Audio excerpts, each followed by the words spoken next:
call me Mama Ali. Don't mess that up.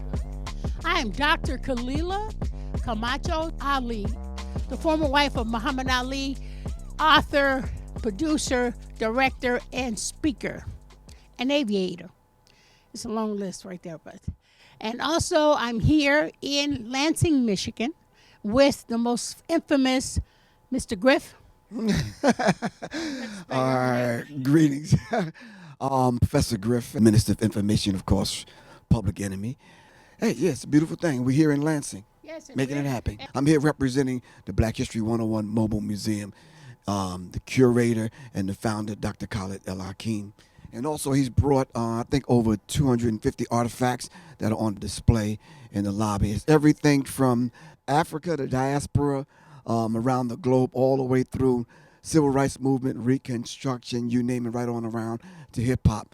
Matter of fact, present-day hip-hop here in Lansing, we have a couple of people that's going to represent that today in our conversation. We have a concept that if young people are not going to go to a museum, we'll bring the museum to them and meet young people where they are. Black history is American history. If we don't know our history, we don't know our future. Surviving, building this nation to what it is today, and it is a great nation. So go down and wherever the 101 Black History Museum is displayed, be there, see there, the artifacts. It is amazing. This is the 50th year of hip-hop. And hip-hop is high infinite power healing our people, all of our people, the human family. And we have Shah Rock in the building, we have Doomini, and we have other people that's representing black music and hip-hop. All right, thank you. We also thank our recipients, the mayor, for making this possible for everybody to enjoy the history. My name is Marilyn Rogers, and I'd like to welcome you to the City of Lansing's Black History Conversation and Celebration. We have so many wonderful organizations and members in the audience, but first I'd like to start by recognizing our elected officials who may be present with us. I'd ask you to stand. I did see our city clerk, Chris Swope. There he is. Thank you.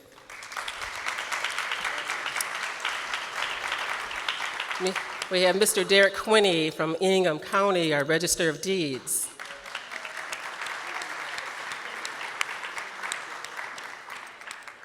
Thank you for being here. Okay, not seeing any others at this time. We'll continue to move forward. So just thank you, and recognizing just a few of the organizations and certainly members of the audience. We have the Lansing Juneteenth Committee. I'm happy to be the chairperson of the Lansing Juneteenth Committee. We've celebrated 30 years this year. We're going to have our members to...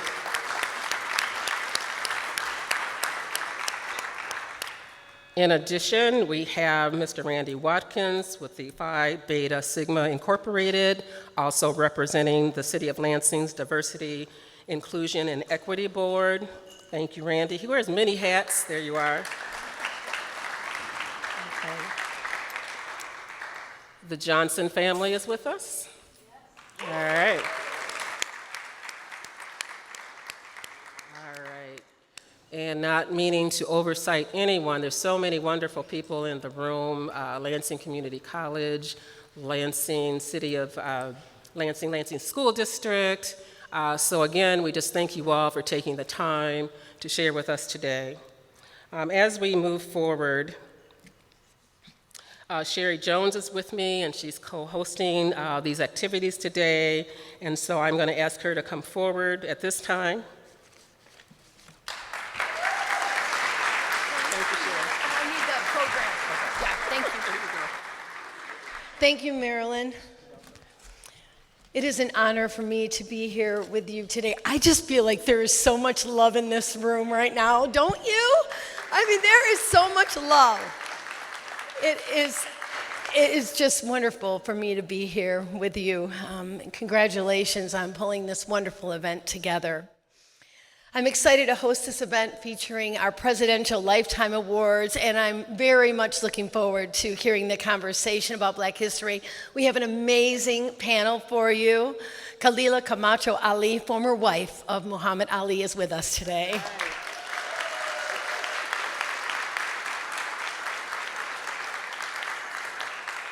Professor Griff, Grammy winner, Hall of Fame awardee, and member of Public Enemy.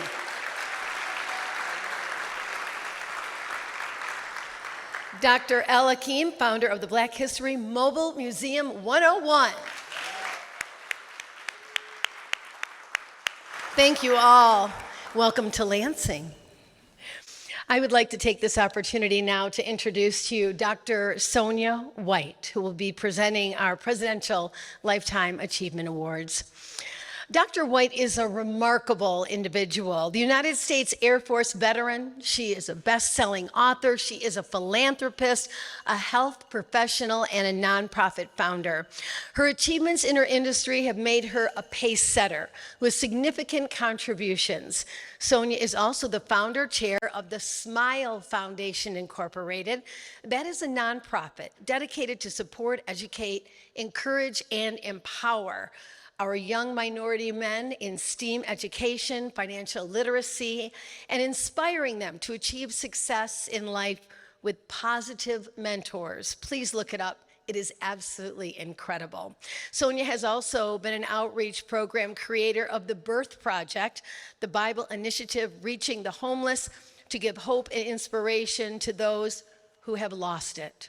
She was featured in Sheen's Magazine Top 22 of 2022, and she received congressional recognition for hosting the Presidential Lifetime Achievement Awards in Houston, Texas.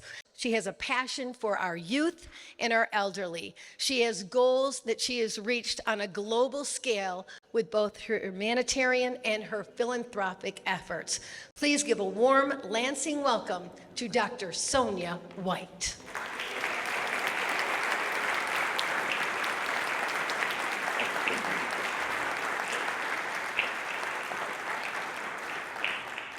Thank you so much, everyone. I'm so happy to be here today among so many amazing, incredible honorees, citizens. Thank you, Mayor Shore, for the invitation, for making this possible.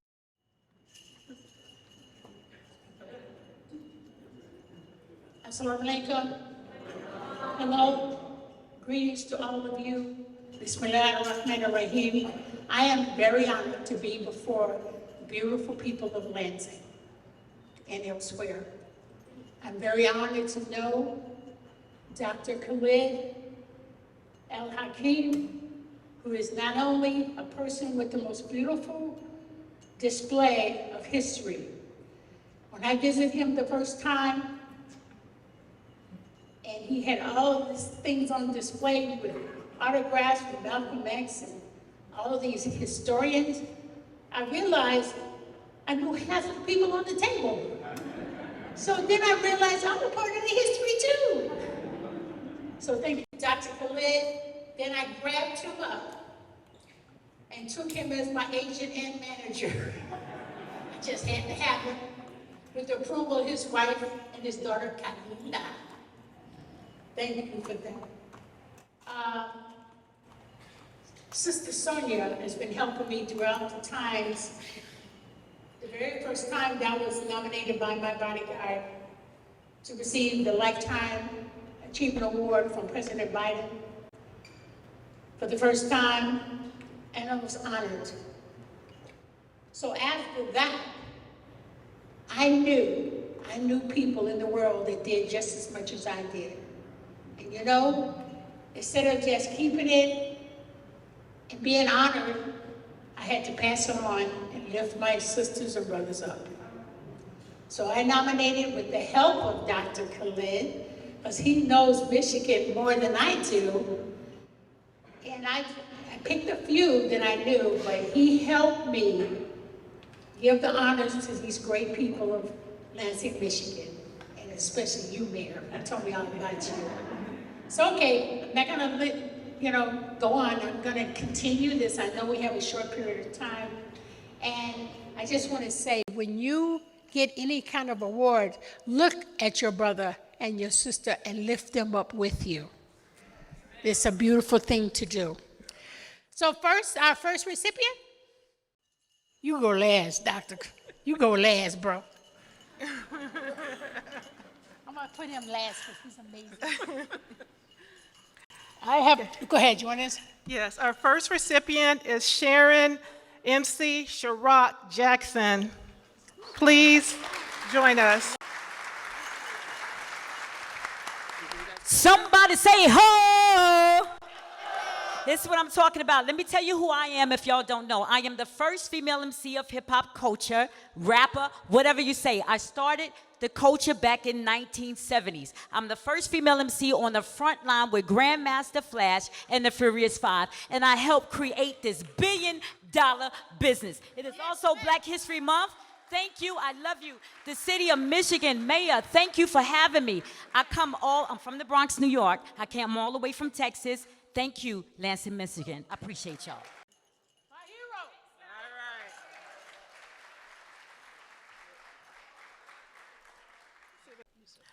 All right. Our next prestigious honoree is Yusuf Bunchy Shakur. You're going to put in. Congratulations. Congratulations.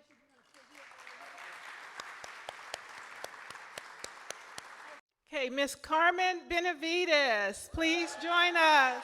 Congratulations. She don't have to. Let her. Oh, yeah, we'll go to her.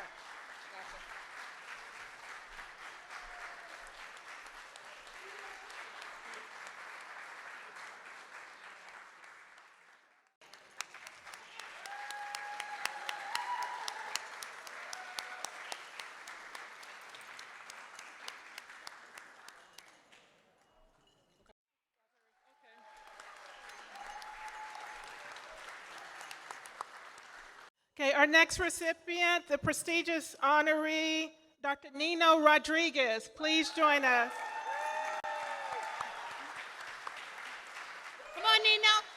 Come on, Nino. You want You me say to- something. You No, say I don't have Sonia's voice, but we have the spirit of history that we celebrate today.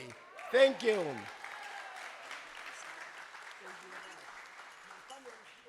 That's good. Where your family at? Right there.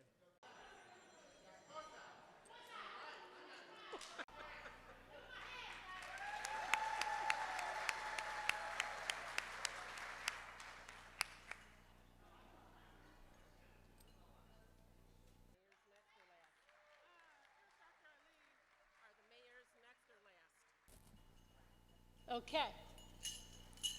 Our next prestigious honoree, Michael McKissick. Congratulations.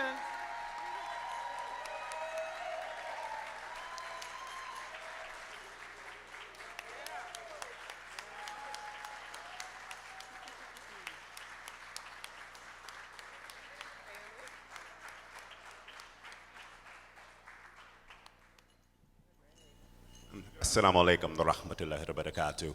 That means peace be upon you. I would like to have my family up here and also the Mikey 23 youth because they deserve the reward and not me. Yes, sir.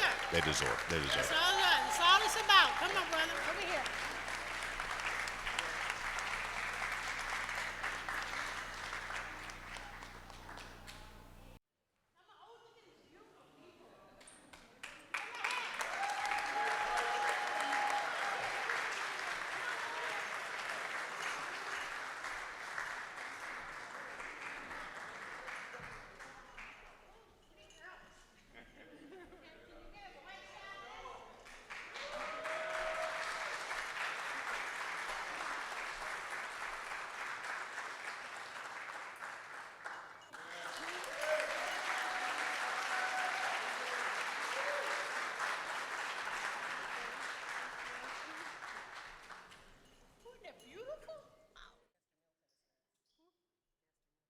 Our next prestigious honoree, Pastor Damon J. Milton.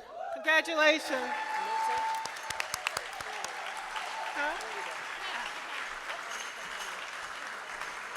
I know you want to present it? Okay.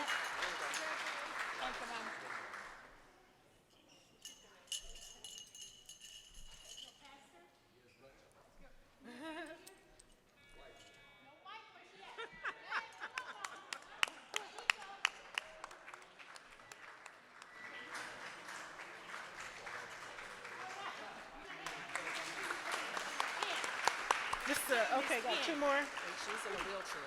Okay, we can go. I'm saving the best for last.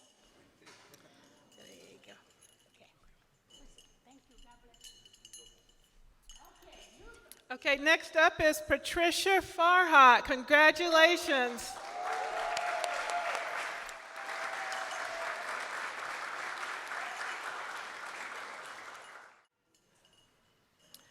Okay, our next honoree, Mayor Andy Shore. Congratulations.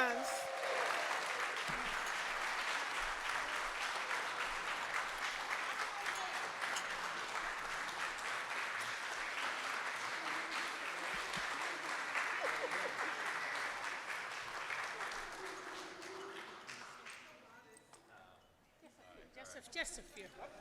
Let him say something. Yes. When Dr. Ali says you have to say a few words, you have to say a few words. Notice she didn't let Pastor do that, I noticed.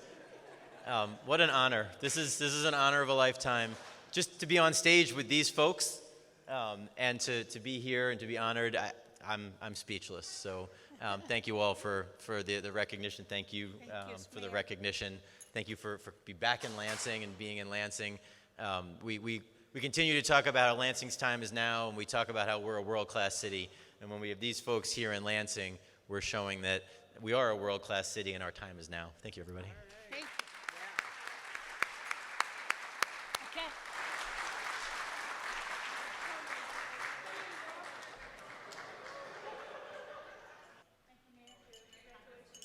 All right, congratulations. Congratulations. Congratulations. Our next prestigious honoree, Mayor Ron Bacon. Congratulations.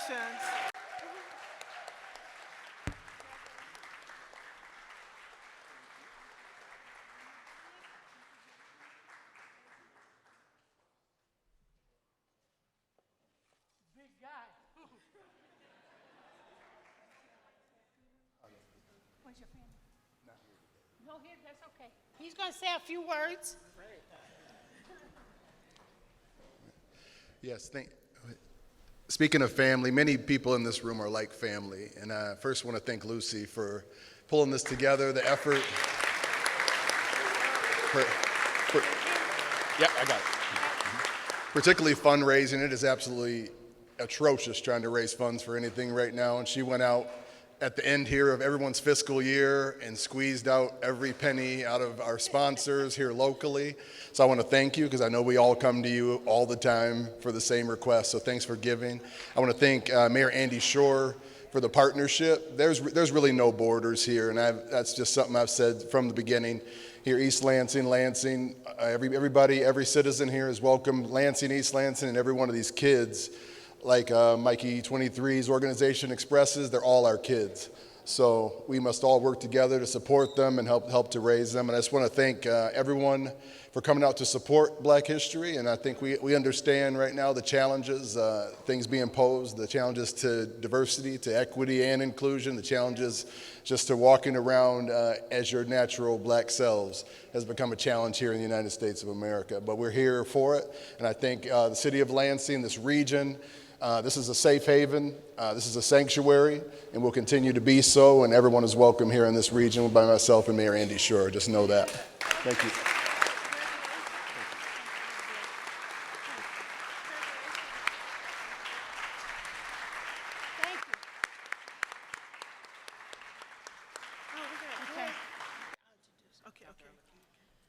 Last but not least, the man that we've been looking for, the man of the hour. The man who I chose to be my manager, and from then on, when I nominated him, this man reached out and said, Khalilah, I know people who deserve it. He nominated these people who I didn't know. Thanks to him, there is a man in this world who reaches out to his people. He's an icon of the history world, and he's a man who is an icon to me, my liege. Thank you so much for being there for me with your family. I'm glad your family turned you over to me to help me. I'm not married, so anybody interested? I'm not married, so I have to have a man to help guide me too. Khalilah Ali is a good person, but I need a man to help guide me, and I'm going to keep him until I find that man.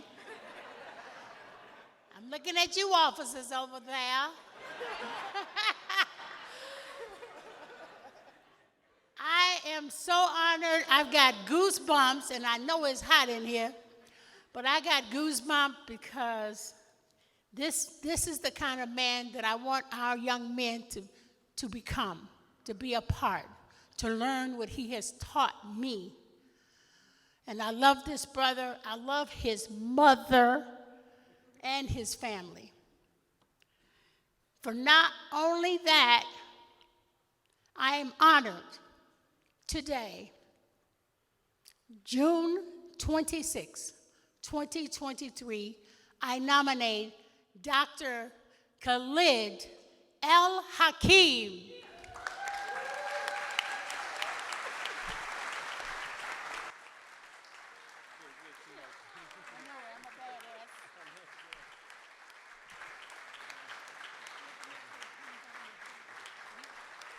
Take the picture first, guys. Take the picture. You got it? Okay, we're gonna let the young man have a speak. Assalamu alaikum. Alaikum assalam. When Khalilah Ali said she chose me as a manager, I had no choice. Yeah, okay. Obviously, Yes. I had no choice. Had no choice. But this is such an honor to be here in the great city of Lansing for the second time. And I have to take the opportunity to thank Mayor Shore, and especially to thank, where's Lucy at? For, Lucy. yeah, let's give her a round of applause. Set up, Lucy. Come on, set up, Lucy. There you go. She really put this together. When I asked her about people in the community who are making a difference, last year I met a couple other people, but when we had the conversation about other people we could honor, she actually put this together. So this was a wonderful thing. So again, Lucy, thank you for this. And to Dr. Ali, I can't wait to have this conversation. But I want to thank you all again, and I want to thank my mother, and thank Dr. White for helping to put this together as well. And the work that you do nationally is amazing. So thank you very much. Oh, let's have Lucy come up. Lucy, have Lucy. Yeah, Lucy, you must come up. Come up, Lucy. Okay. Also, I want the law enforcement to come on stage. Come on up here, baby. Come on. Come on, law enforcement. Come on, law enforcement. Come on. Come on. Yes, law enforcement. Get Chief. Come on, Chief. Come on, yep. Okay, let's go. I'm gonna go down this way.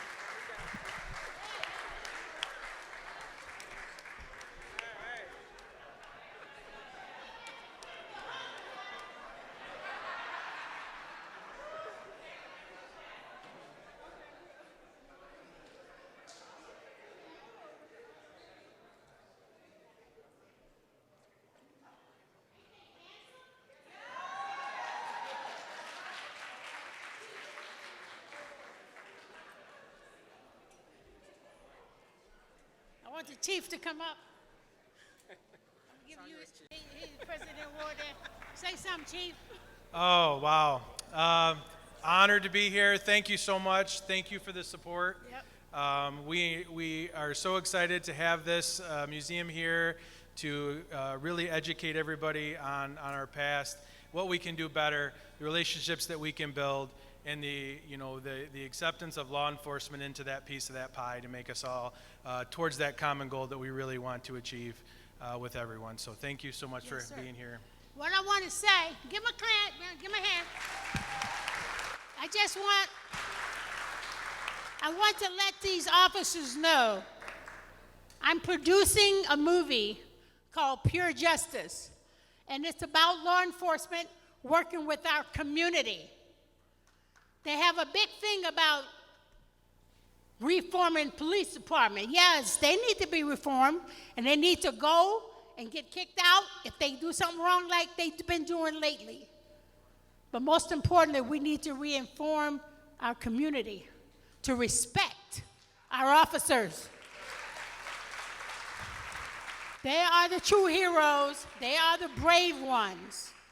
If you get a bad apple, you just take the bad apple out of the basket and keep the good ones.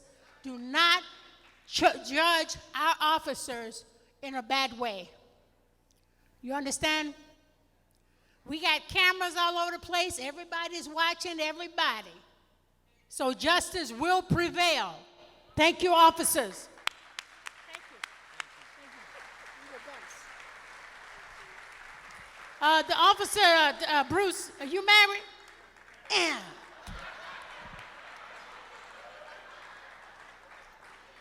Hey, Khalid, you got to find me another place where ain't got too many people married, man. Also, I want to thank Sonia. She's been my ace. And thank her so much. And this wonderful woman, thank her too. Thank you so much. I love you. So we got something else to say. We got some big heroes in the house. So I just want to say, coming up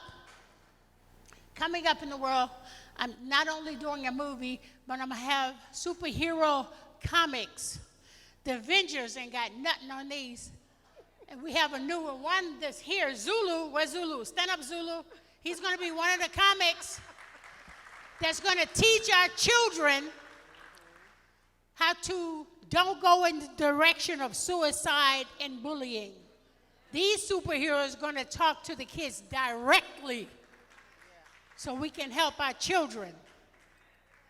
And my book is coming out. I want to come back to Lansing. Mayor, I got to come back. You, young man, come in. You're going to organize the book signing. This young man here. He's going to organize the book signing. What's your name, honey? Tell him what you're going to do, honey. I have been invited by this great person to be in charge of the book signing here in Lansing. So we're going to make this a marvelous event. That's right. So when he say, yes, we are. And when he say come, you better come. Because I'm going to tell you some stuff about Muhammad Ali nobody knows. It's going to be good. It's going to be fun. It's going to be happening. So I want y'all to come and buy my book because it's on, okay? Thank you very much. God bless you all. Be peace, y'all safe, and get home and safe. Thank you.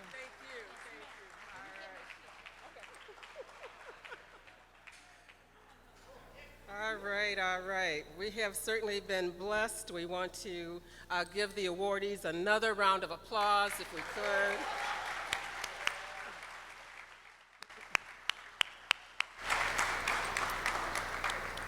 All right, so as we continue, we do have a few more recognitions, and I'm going to ask the mayor, Andy Shore, to come forward. I don't believe he needs an introduction, although it's, you don't need it? Okay, all right. None needed. Our favorite public servant, our mayor, Andy Shore. He has some proclamations. I'm gonna be quick because I know you all want to get to the speakers, but we are, first, I mean, how much energy does Dr. Ali have? I'm like exhausted watching her. I'm sitting there thinking, you are always welcome back. I feel like you're already a Lansing resident. You're welcome to get your mail here. You're welcome all the time. I don't believe it for a second. 73 years old? I don't believe it for a second. If we have a single police officer, I'm afraid for them right now.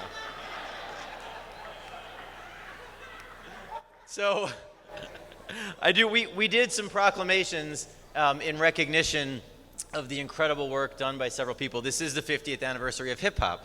We do know that this is extremely important. Lucy actually asked me, what's your first memory of hip hop? And I actually had to go back, and for me it was Run DMC. Believe it or not, I actually spent some time thinking about this, and First time I heard Walk This Way, I knew the Run DMC version. I didn't know there was an Aerosmith version. And I remember thinking that when I heard the Aerosmith version, I was like, hey, they copied Run DMC. And a buddy of mine was like, no, that's not the way it worked. So just knowing that, we're at 50th anniversary, it's really exciting. It's just having Professor Griff here, being able to recognize this, it's exciting.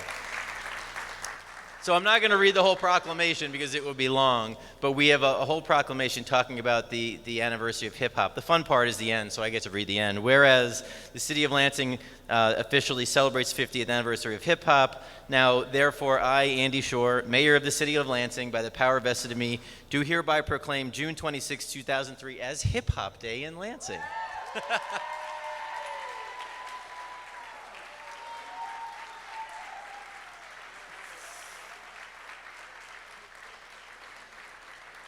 We're gonna, in addition to mine, we have also special tributes from Senator Anthony, and let's see, we've got special tributes for the 50th anniversary. I'm gonna show them to you. It's signed by Representative Emily Devendorf, Representative Kara Hope, Senator Sam Singh, Senator Sarah Anthony, and myself. Provided by Senator Anthony's office. The legislature they are finalizing a budget, and they're going to get Lansing a lot of money, so they need to be over across the street. But Senator Anthony is a rock star. Senator Singh, both our representatives, they're in the majority. They're getting us money. So be over there and bring back the money. So we're really excited. But I'm going to invite up our special guests. We've got, let's see. I've got tributes for Professor Griff, so come on up.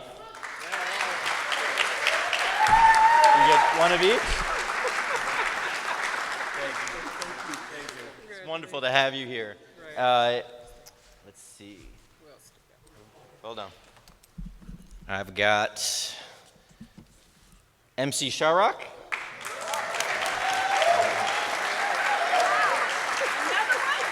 You get more. You get. Right over here, you get more. You get one of each. Another one. Another one.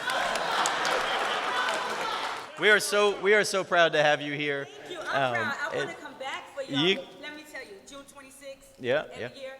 We're concerts. And it's just so everyone knows. Wednesday we start the dig for our Performing Arts Center for the Ovation, a concert hall for 2,100 people. So we're going to have you. Let's set it up. We're going to set it up. We're going to set it up. Dr. El-Hakim. Yeah.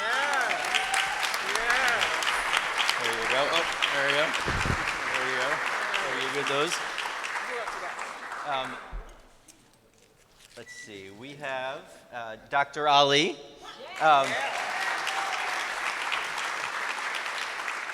So Dr. Ali gets a special one for promoting gender equality, and there's a whole list of things in here. She gets a special one from the legislator, so that's for you. From the state. There you go. I'll take that up. Can I say more? You can say more? Of course you can. You know what? I'm going to let everybody know. You know Ali's got to talk. Got to let everybody know. When God put people together, you meet some of the most great people that you never thought you'd ever meet. And I am so honored to know that Sister Christine, Madam Mama Christine Johnson, and her son Larry Johnson, would you stand, please? This is Magic Johnson's mother and brother. Magic Johnson's mother, thank you so much. She's so, Larry, you guys are great. I love them. Thank you. You're the greatest producer I've ever met today. Thank you so much. I just want to say that. No, that's fine.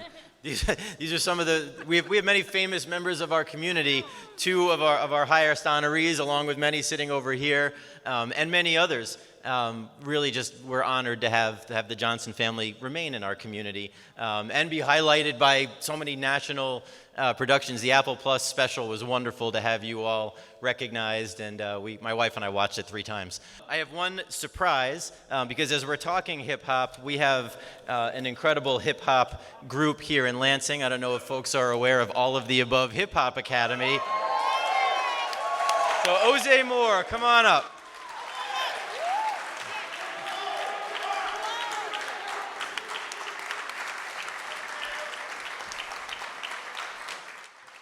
If we're honoring the 50th anniversary of hip hop, we got the guy who's teaching the next generation of hip hop right here. Oh, there you go. You get one of these.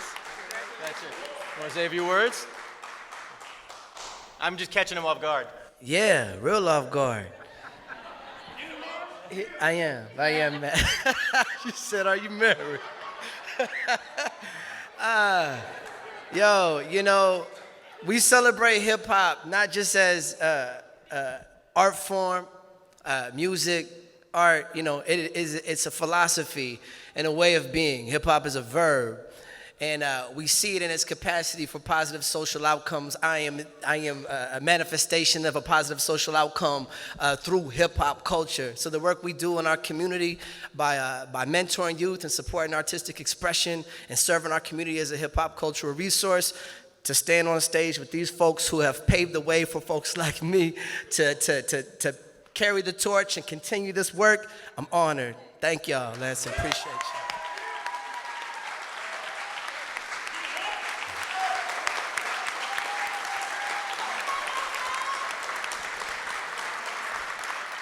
Just so you all know, a few years ago, we had all of the above at my State of the City, and I swear to God, we got home, and my son said, "That was a lot of fun." And I said, "You enjoyed the speech?" He's like, no, I didn't care about the speech. All of the above was unbelievable.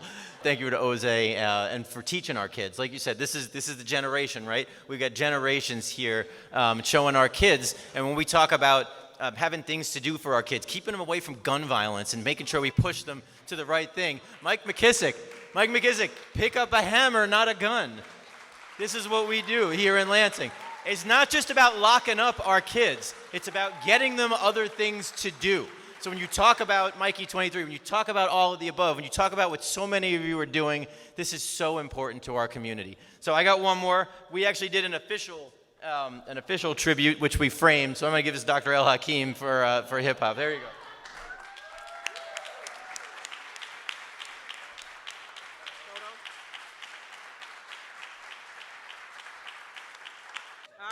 Thank you all. These folks are wonderful. I'm going to turn it back over to Marilyn. If you don't know Marilyn Rogers, and you don't know Lansing, Marilyn Rogers. Thank you all. Thank you all.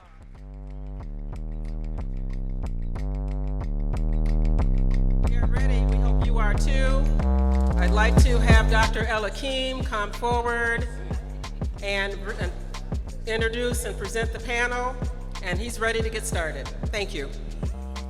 All right. Good afternoon again. As we're today in this year celebrating the 50th anniversary of hip hop culture, I'm going to ask people to have a seat, please. If you can come up and have a seat. And this indeed is, I would have to say, the best part of the presentation today. As I began curating this exhibit that is really a tribute to hip hop culture, I thought about that very first experience I had with hip hop, and it was actually going to a concert. How many of us have been to hip hop concerts before, or concerts, period? All right, as you all walked through the exhibit today, you all saw artifacts that represented the contributions of hip hop culture. You saw albums, you saw CDs, you saw cassettes, you saw lanyards and other types of memorabilia, flyers that represented different aspects of this culture of hip hop, all right? So, does anyone in here have a piece, an artifact from a concert that you went to? It might be a t-shirt, it might be a hat, it might be a ticket stub. Does anybody have anything that represents the culture? What do you have? A ticket stub from which show? Can't remember the group? That's all right. Back here, what did you have? Portland, Oregon, all right. Ticket stub, all right. When I was a student at Ferris State University, Earth Day 1992 or 3, we brought De La Soul up to Ferris State, and that was my first time meeting the brothers. That was amazing. And then, Dr. Ali, what about you? Woodstock. Okay, wow. The day she met Jimi Hendrix. But isn't it interesting that these artifacts carry memory, they carry history, and we're able to tell stories about our life's experience through these artifacts. And so that's what the Black History 101 Mobile Museum does. It brings out this primary source material and gives us the opportunity and the space to have conversations and to remind ourselves of the sacrifice, to remind ourselves of the success and the contributions that we've made in this society.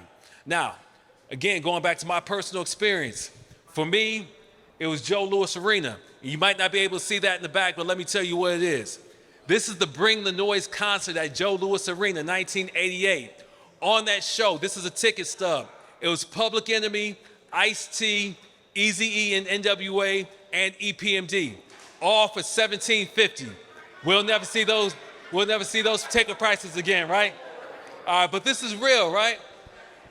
And just imagine this. Back in 1998 or 1988, the individuals who are performing at this show did not know what the future held for them, all right? So Public Enemy, for example, they did not know that in 2013, that through their contributions to hip hop, that they would be honored at the Rock and Roll Hall of Fame. They got inducted in 2013. Let's give it up for Public Enemy again. In 2020, they also were honored by the Grammys. This is the same group that talked about they didn't care about Grammys, right? If you remember the lyrics. But they got honored with a Grammy Lifetime Achievement Award in 2020. So let's give it up for Professor Griff, Flavor Flav, Terminator X, and the great Chuck D. All right? Ice-T, at a time when he was talking about he was against the cops, right? A little down the road, he becomes an actor and he starts playing cops on TV and in movies, right? So things change for Ice-T. They changed so much that just a few months ago, he got his star on the Hollywood Walk of Fame, correct? Let's give it up to Ice-T, Hollywood Walk of Fame. And of course, we have NWA. And NWA gives us people like Dr. Dre. Many of us in here have Beats by Dre headphones. He couldn't imagine Beats by Dre back in 1988, correct? He changed the culture of hip hop, the culture of technology, and the way we listen to music, all right?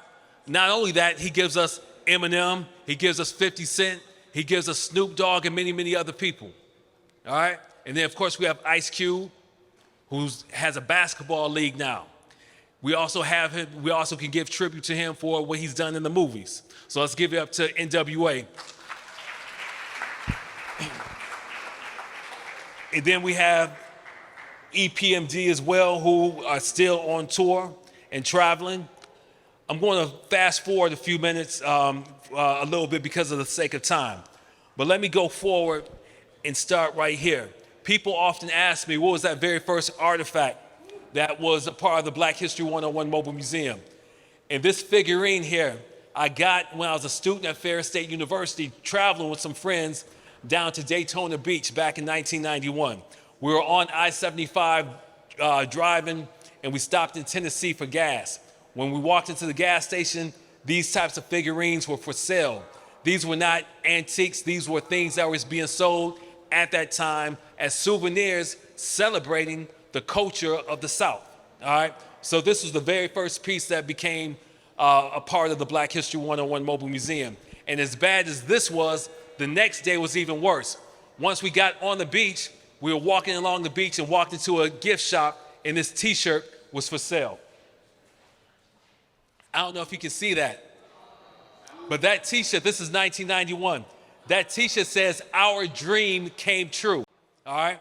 Our dream came true. This is 1991. So what's going on in America in 1991 that would make someone want to produce a t-shirt like that? If we reflect back, we know that this was the time that the Rodney King situation took place, all right? And this was one of the very first times in American history that we actually were able to capture on film the things that black people and brown people have been telling this country about for decades.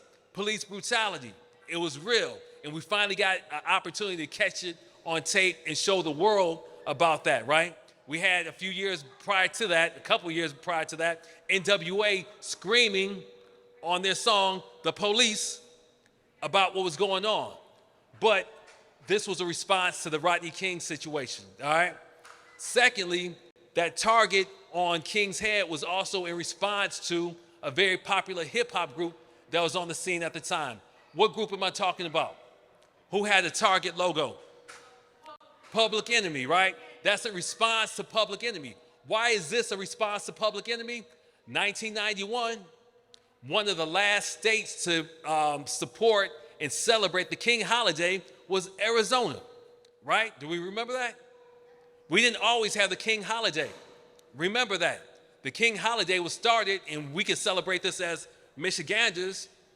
We had a congressman by the name of John Conyers in 1968, 4 days after the King assassination. He put the very first bill in for the King holiday. Did you know that? And it took, that's Public Enemy. And again, Public Enemy had a song called By the Time I Get to Arizona, calling for not just a national, but an international boycott on the state of Arizona because they were not celebrating the King holiday. Arizona, if you're not celebrating the King holiday, we're saying no one goes to Arizona. No conferences, no vacations, no support. We're divesting in the state until you all celebrate this man who sacrificed his life for this idea of American democracy, all right? Speaking of holidays, we just celebrated Juneteenth, right? And we have another thing to be proud of as being from Michigan. It was Congresswoman Barbara Rose Collins in 1996 who put forth the very first bill for the Juneteenth holiday. This Juneteenth holiday is not something new, all right? We in Michigan, we put forth that first bill, all right, under, again, Congresswoman Barbara Rose Collins, who was a very good friend of my mother. And we have something else to be proud of as being from Michigan. Just a couple days ago, June 23rd, 1963, Dr. King marches down Woodward Avenue and ends up at the Ford or at Coble Hall. And he gives a speech that ended up becoming the I Have a Dream speech. He gave a dress rehearsal of the I Have a Dream speech. And we know this because Barry Gordy recorded it and put it out on vinyl, all right? And actually King ended up getting a Grammy after he died for this album. If you look next to Dr. King, you see the beautiful Lena Horne standing with him, who was a part of the civil rights movement. And she was one of the people who, when it came to promote the idea of having the King holiday, she went around with people like John Conyers and people like Stevie Wonder, another young man from Michigan, and with the Jackson 5 and Coretta Scott King, all right, and the great Andy Young, right, and Gil Scott-Heron, and Dick Gregory. These are the people who helped push for the Martin Luther King Day holiday.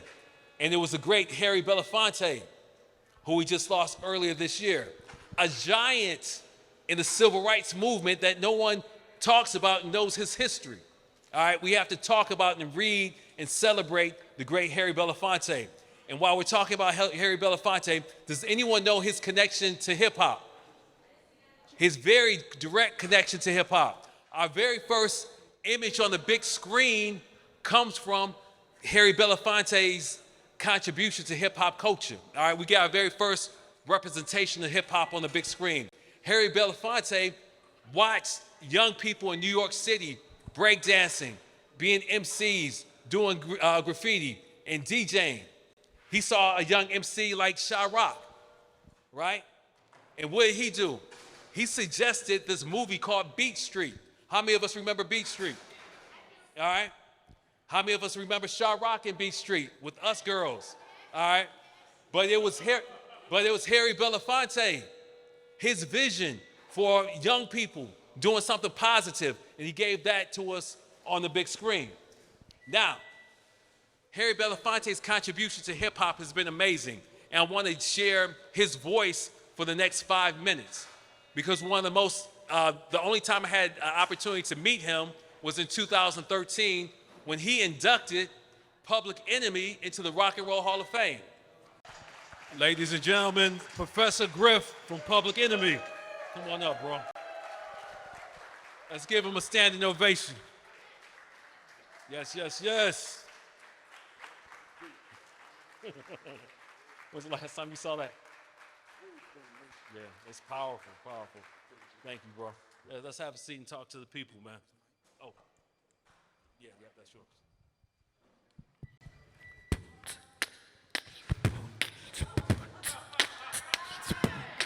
Uh-oh, got the freestyle coming.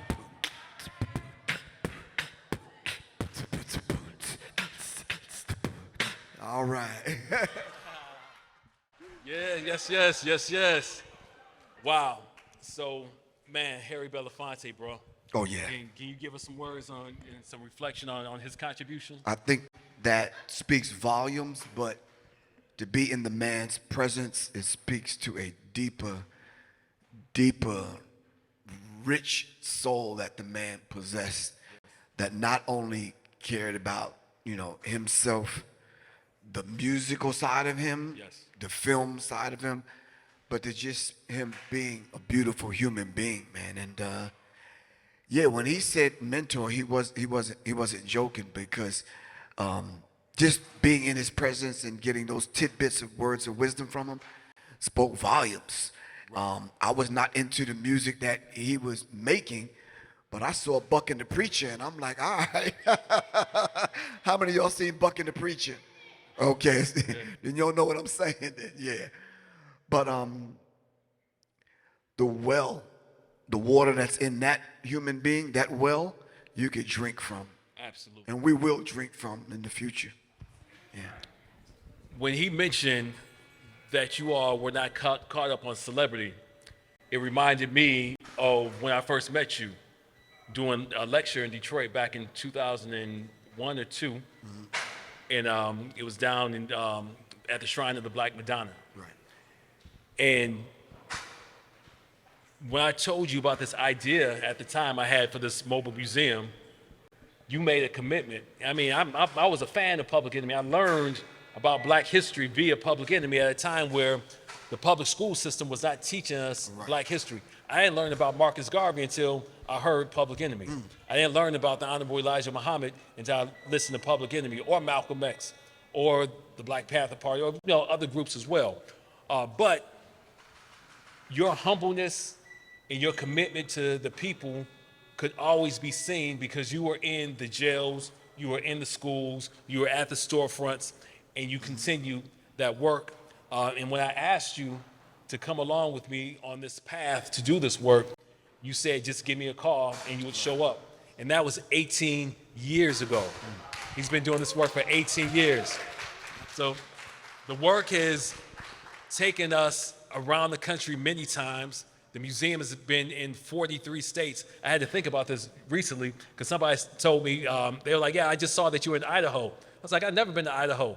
And then it dawned on me that you went to Idaho. Right. He took the museum to Idaho. But he's been doing this work with me for many, many years now. And we're in Michigan right now. Mm-hmm. And Michigan has a very, very rich history. And with this being Black Music Month, I want to know, when you think about Black music and Michigan's connection to it, Detroit's connection to it, where did you draw inspiration for yourself with Michigan and in the context here? Well, I don't think a lot of people know the story of Public Enemy. We started out as mobile DJs. So being mobile DJs in our studio, we had 10 to 20,000 records. Shortly after, I think our third album came out, there was a cease and desist and a lawsuit that came down and was suing Public Enemy for a few $1 million worth of samples that we've used. So, back in the day, sampling was an art form. It was a sport. And we was using, like, just on one record, Welcome to the Terror Dome, there's about 15 samples. So the whole idea of thumbing through the crates, all right, and perfecting your art form. Now, I'm 62, so if you anywhere near my age, when hip-hop started, there was no hip-hop classrooms, nothing being taught, no place to go to, quote-unquote, learn hip-hop. The classroom was the streets. So you was either break dancer, right? I know the guys in blue. Y'all used to break dance? No, not? Okay, I'm just checking. You was either MC, a graph artist, or you was a DJ. So you had to participate in one of the 4 fundamental elements of hip hop. And I'm going to ask the audience, what's the 5th element? Knowledge of self, synthesizing the 4 fundamental elements and bringing them together. So when you thumb through the crates to put those songs together, we borrowed from all of those artists that came before us. The Temptations was those artists, one of those artists.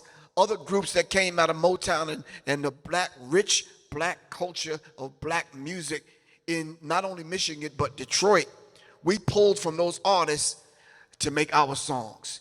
You understand what I'm saying? And back in the day when you picked up an album and you turned it over and you read the credits and who did what and who's who, that was a very important thing because that's part of the education. We don't get that now. Would you agree? Oh, you wouldn't agree? Okay, some may not, but I'm saying we don't get the joy of going to a record shop, buying the album or the 12-inch, turning it over, and just reading some of the information.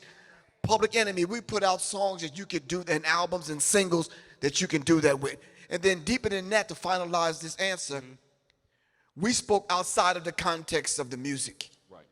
So like Dr. Khalid said, you might have seen us at the storefront or rubbing elbows with people or at the cultural events and that kind of thing.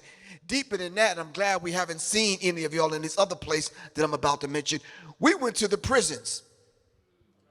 We met people where they are.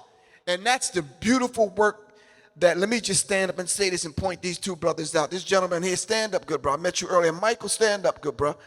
Let's give them a round of applause. The beautiful work that they're doing. And I'm sure there's others in the audience. We have to come together like this and have the dialogue because it's about them generations coming up behind us. If you could just remember this one thing. We threw a simple rock in a pond and it had a ripple effect of 7 ripples. If you could just remember, every word that you spoke today will affect 7 generations behind us. Every deed that you do, everything, every lyric, every word of advice that you give, every artifact will speak 7 generations behind us, and we have to keep that in mind. We just can't say and do anything because guess what? The children are watching. You follow what I'm saying? No, I'm serious. And we are responsible for them for 7 generations. So we need to be very mindful of that.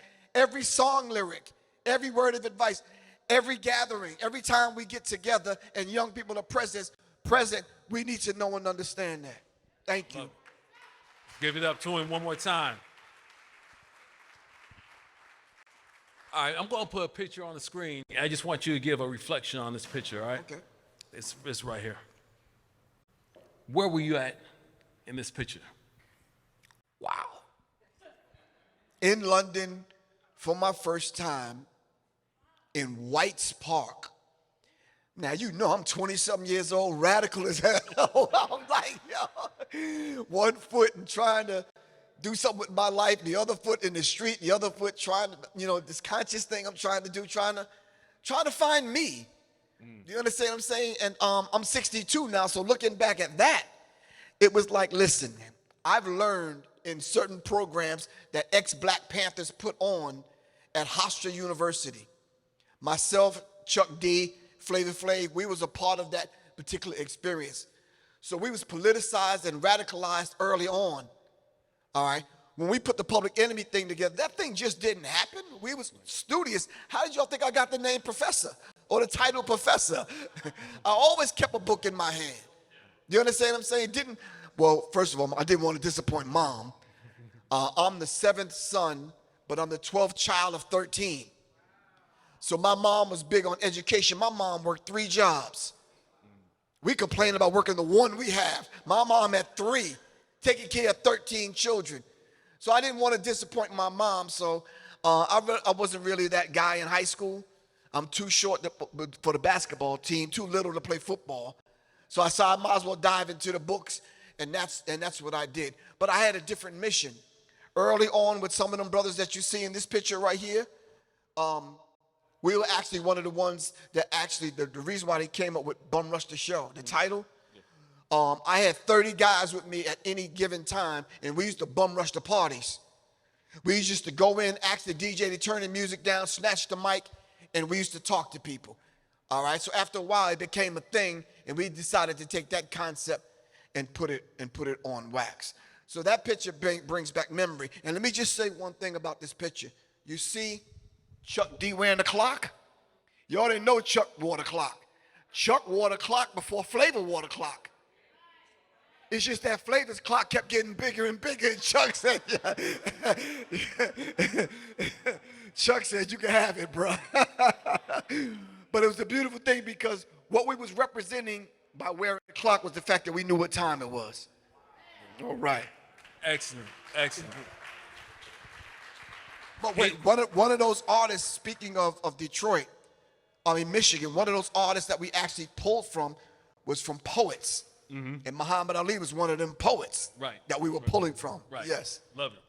Now, you said you all were radicalized early on. Yes. All right. So I want to transition into another connection to Detroit. Because back in the 1930s, an organization, religious organization, developed in Detroit. Right. With a man by the name of the Honorable Elijah Muhammad. Right. Right. So these individuals who became world leaders were students of the Honorable Elijah Muhammad, and you studied many, if not all of these individuals, use their lyrics in your work, in Public Enemy's work. And I just want to get a reflection on you on the impact of this group that started in Detroit and its international impact. Well, you kind of figure coming up through my teenage years, 1981, I received my X, Brother Richard 3X at Mosque number 7. So just the idea of coming up out of Mosque number 7 meant something to me. Yet again, I was trying to find my true and authentic self. And there was not a lot of avenues in the hood. Either you're going to sell something, sling something, shoot something, throw something, or whatever. Right. The intellectual route was not provided for us. And I think those ex-Black Panthers at that particular time did that. I think when the Nation of Islam established itself and finally we felt the effects on Long Island, it actually did something in me. And actually, I went through that process and actually became a man. And I had to contribute that and give that back. You know, my dad passed away at 6 years old. My mom taking on the weight of raising 13 children.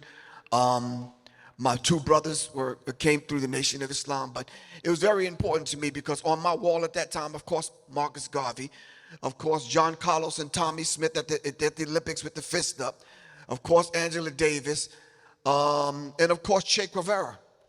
These were some of the individuals on my wall, and I'm just studying, trying to find myself.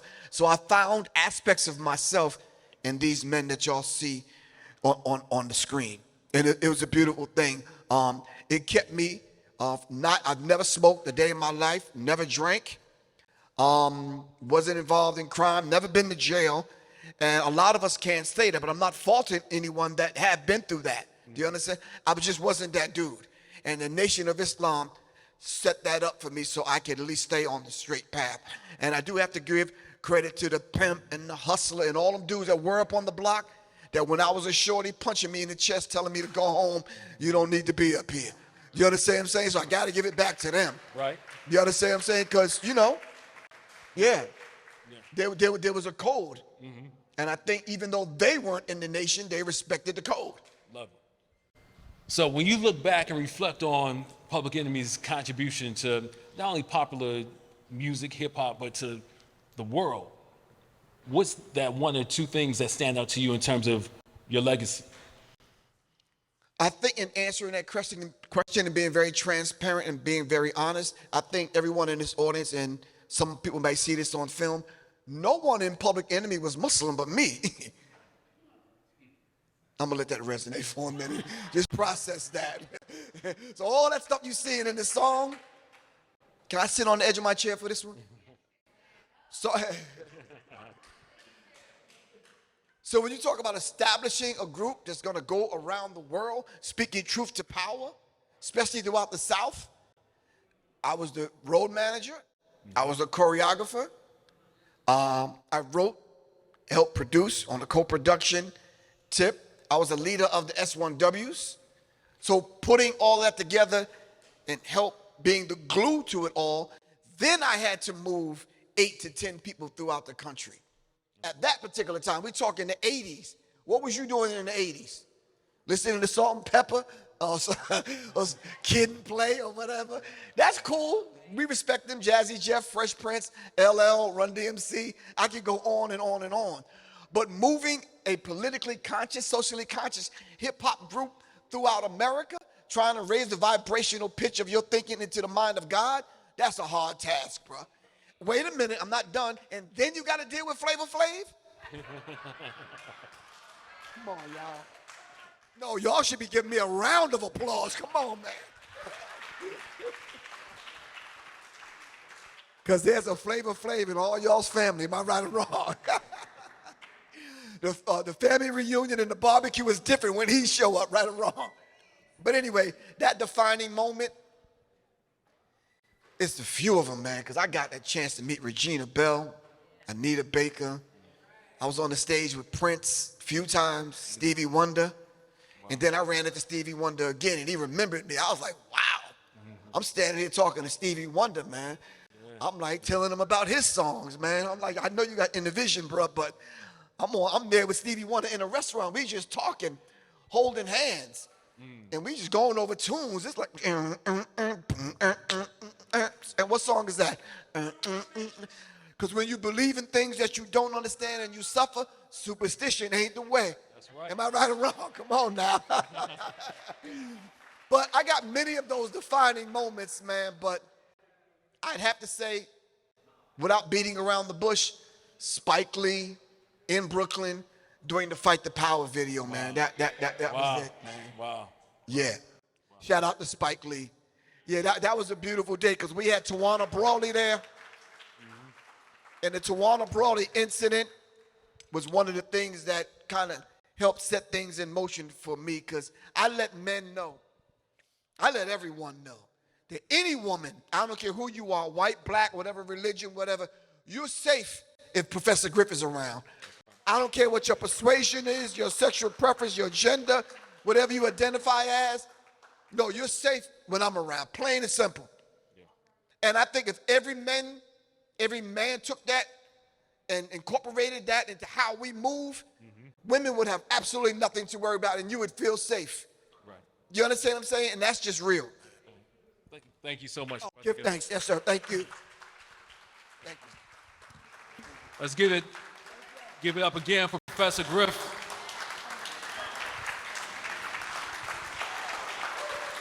Yes.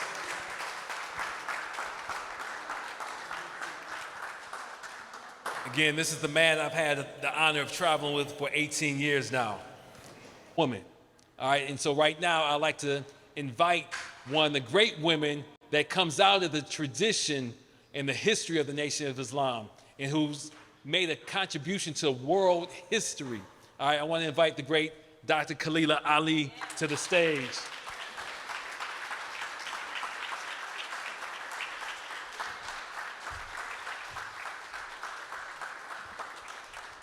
It's such an honor to be here with you today. Thank you. Assalamu alaikum. My liege. Yes.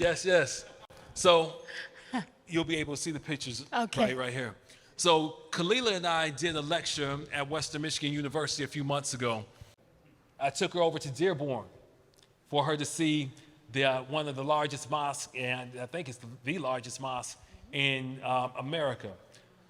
And so what I want to do, what I have you with me right now, is go back a few years, and we want to talk about your upbringing and your parents and how you were born into, you weren't someone who converted to Islam. You were born into this, and you were born at a time that was very, very special for African American Muslims, and the people that you met and the people who helped raise you are some of the most greatest Muslims in history, right? So I want to go back to your school, the University of Islam. I was 6 years old right there. All right, so the University of Islam in Chicago is where she was raised and where she got her schooling. And you see her picture in the red there. But up on stage, you see the most honorable Elijah Muhammad, all right? The one who led the Nation of Islam. So I just want to start off our conversation there. All right. Well, thank you for inviting me here. Assalamu alaikum.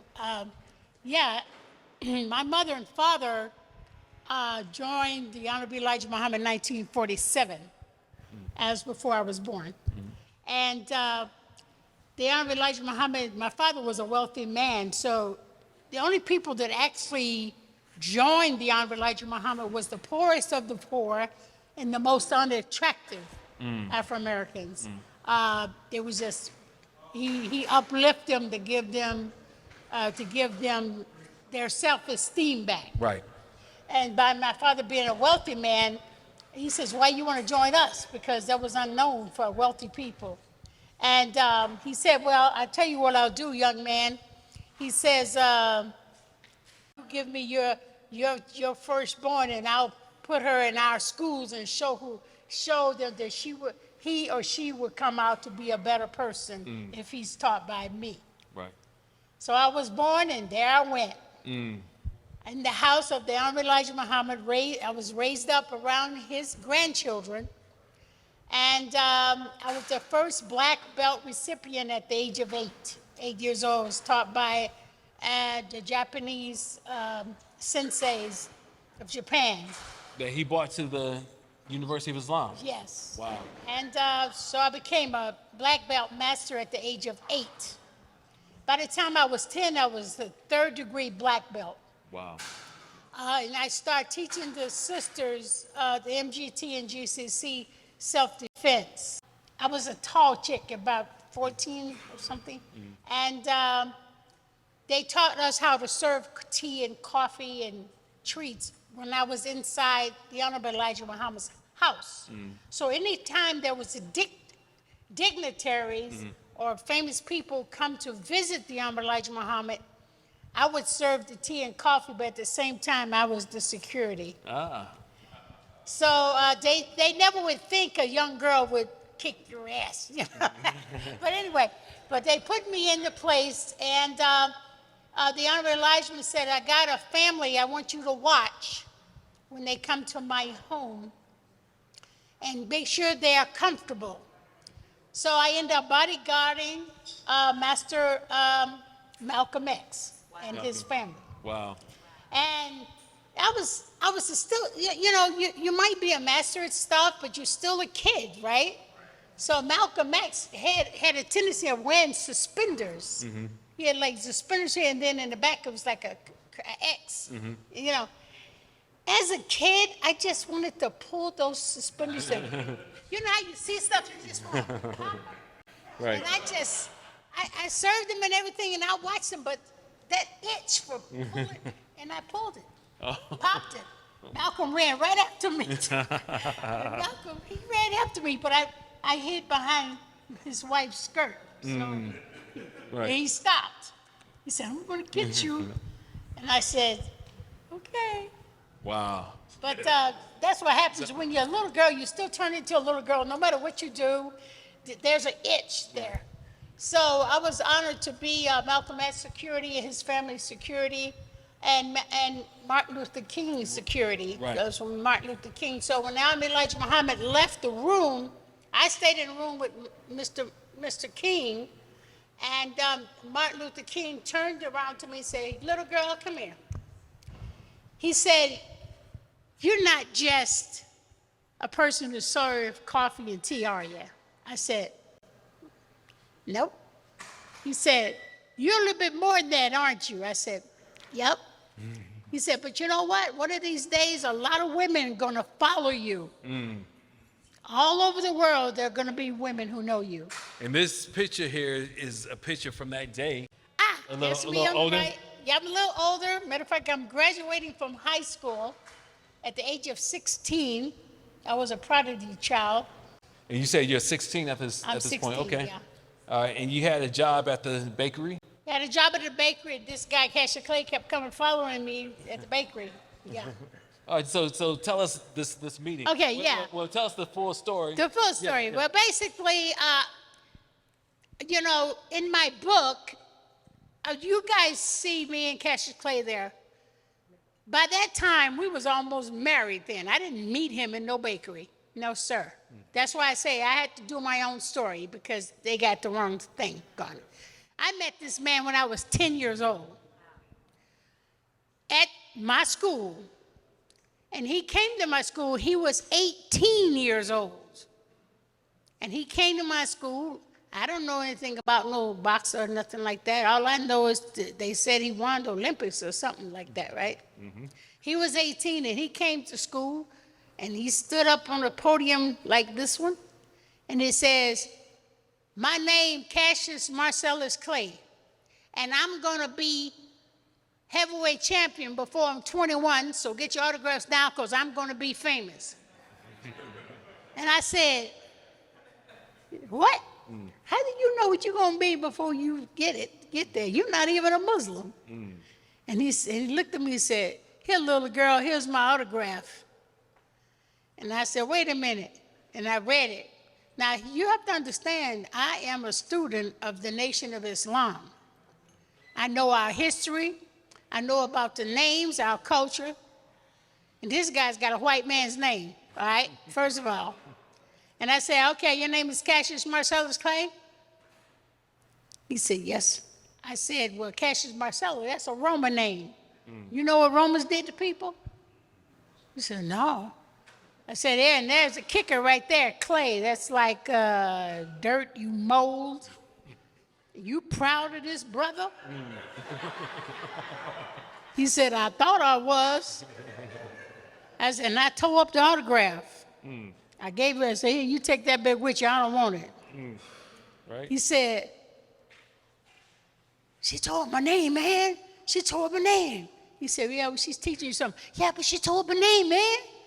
And so that target became right here on my forehead. He didn't know this little girl tearing up his name. You know, pretty boys get upset when you reject them. You know that, don't you? You know what I'm talking about. You pretty boy right there. You know what happened when a girl rejects you. I know. You know, you pretty boys, y'all get rejected, man. Y'all trip. Right. You know about that, don't you? No, nothing about it. So that's how we actually met. And he never forgot me. But I'm a Muslim. I don't care nothing about you, man. You got a slave man's name. I don't want no autograph from you. I'm a Muslim. Give me a Muslim name. I said, "You ain't gonna get famous with that one. Right. Until you have a name of honor, until you have a name of respect. Matter of fact, until you have a Muslim name, you ain't gonna be famous with that. You're gonna be famous with the Muslim name." Am I right or wrong? That's right. That's right. And the rest is history. Yeah. When we divorced,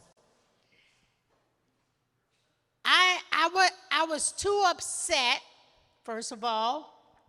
I did not marry a man to be divorced. I married a man to be there for the rest of my life. So it was a shock to me that I had to let this brother go. Because I helped him his whole entire life, writing poems for him, writing everything for him, got him here, got him there, supported him for 3 years financially, and was his agent. Well, I was not an agent, but I did what an agent is supposed to do. And kept him in training, guide him on everything. All he knew was boxing. I'm the one that told him, "Do not go to the army." I'm the one that told him, "We are Muslims. We do not go to white man's wars." And he said, "Well, what would you do if you was me? That's all I want to know." He said, "Because they say if I go to the war, I'm not going to have to fight the army. I just go in the ring and fight and train like Joe Louis." He said, "And you believe the white man? You believe, this white man speak with forked tongue. Right. If you sign, my father was a soldier. If you sign your life to the army or anywhere in the military, you have to go and fight. You have to not leave nobody behind." That's right. That's a true soldier. So don't be going in there signing your name to go to a war that you don't think you're going to end up fighting. If you're going to be a soldier 100%. That's right. He said, well, what would you do if you was me? You know everything else. You've been telling me everything else. You really want to know? He said, yeah. I said, Muslims don't go to war. We sacrifice, we go to jail. He said, I don't want to go to jail. That's how you got to make up your mind. Got to make a choice. Right. He said, well, what would you do? I say, hell no, I ain't going to go. Clean out my cell. Take me to jail without bail. Hell no. Now, I didn't tell Ali to go out there and tell them white people that. I didn't tell him that. I done created a monster. He went and told all white people what I said. That's how it all began. So I created a monster. So you all get married. So we had to get married. And you all had a beautiful family. Beautiful family. What memories does this picture bring up? That picture, we was at our camp that I designed, a training camp that I designed and built. I always wanted to be an architectural engineer, and that was the camp, to save him money. That camp is my son, that was in 1973. I went there in 1972 and built a camp. And the land was given to me by a man named Bertie Pollock. He owned a mink farm. And by me riding horses with his daughter, he let me have all that land and build for free. Oh, wow. Wow. How many acres? Oh, 40-some or more. Wow. Yeah, it was on the top of a mountain in Reading, Pennsylvania. That's where we went horseback riding. It's a whole story behind that. And I kind of organized Ali's training and everything. I built a mess hall. I did the whole thing under the log cabin style because I was a cowgirl and I used to love Daniel Boone. And those kind of houses last for centuries up in the mountains. Okay. Yeah. Plus, I'm a deer hunter. I did. Tell me about this picture right here. Okay, let me tell you, ladies and gentlemen, this picture is like when Ali was in exile, I was trying to get him work. So I called Caesar's Palace, and I asked Caesar's Palace, now during a fight, usually people who are fighting, when they have a fight, they would introduce former fighters and put them in the ring, and they would announce themselves and get out the ring. That's what they used to do back in the day. So I asked Caesar Palace, I says, what would you give us if I brought Muhammad Ali to introduce himself? Because he's in exile. He's not fighting. He's been banned from fighting. There's no license. He's broke and poor with no money, just me and him. So he said, we'll give you 5,000. Well, that's almost like saying 5 million to me. Right. So he said, okay. So we went to Caesar's Palace. He bowed down in the ring. He got out. He said, I have to go to the bathroom. So the guy said, I tell you what, you go down this hall, I'm going to give you a key. You open that key, you go to the doors behind the kitchen. And then when you finish the bathroom, you can go down the hallway and go straight to your suite, and you won't be bothered by anybody. Our stars go through that door. So we went. He went in the bathroom. I stood outside in the hallway, and then I see Elvis walking toward me. I says, Elvis, my goodness. He said, hi, who are you? I said, well, you know what, Elvis, look, my husband, I've always wanted to know if you're taller than him or he's taller than you. Always wanted to know that. He said, well, where's your husband? He's in the bathroom. No sooner as I said that, Ali comes out the bathroom. Elvis looks at him and says, I love this guy.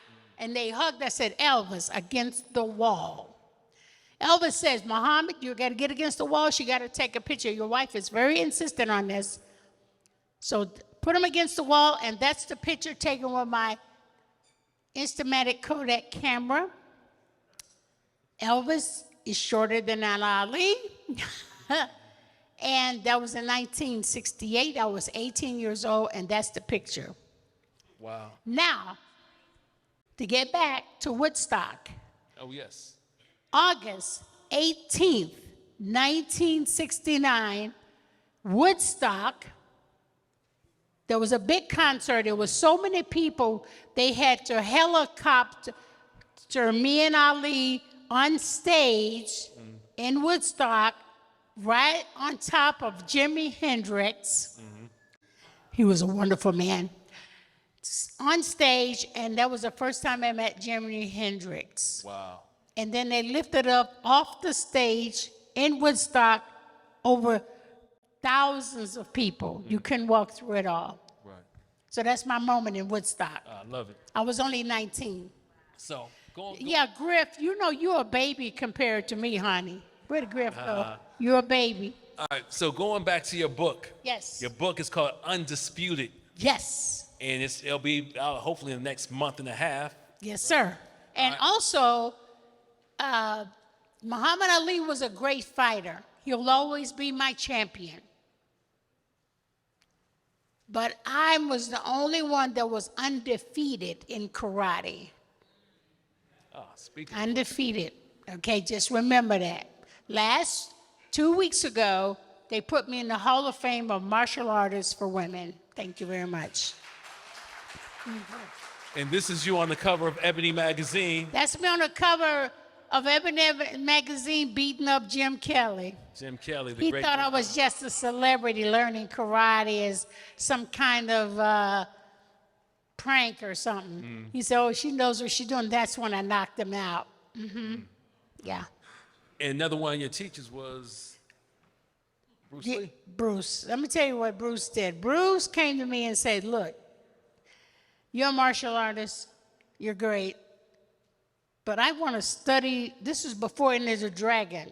And he said, I need some films on Muhammad Ali. I said, what you going to give me? If I give you films on Muhammad Ali, what you going to give me? I teach you some Kung Fu. I said, all right, it's a deal. He taught me some Wing Chun.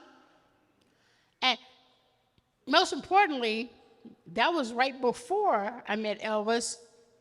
And I had taught Elvis Presley leg stretches in karate.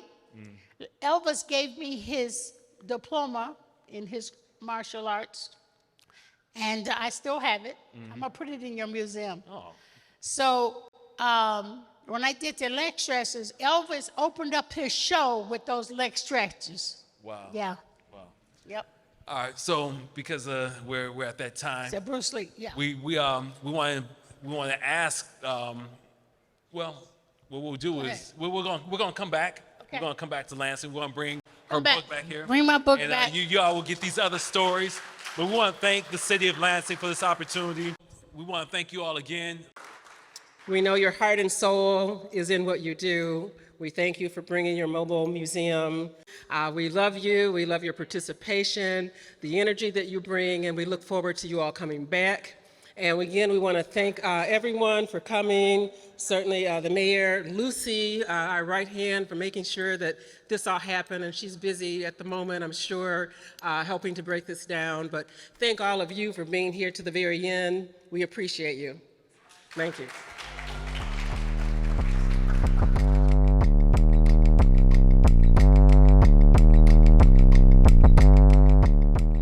I don't have a whole lot of words on what it feels to be honored this way. I think a lot of the work you do, you know, in silence. You just do it because it's supposed to be done. For folks to see that work and to acknowledge it means a lot, you know. We're just here. We're here for it, you know. AOTA is here for it. And with recognition or not, you know, we believe in the power of the culture to do good for our community, and that's what we're doing. So honored to be here with all these wonderful people. And yeah, the mobile museum was something I've been wanting to see for years now. So to be here in my own city, being recognized and recognizing, you know, the contributions of all these great people, I couldn't be happier, man. I'm really grateful. Thank you.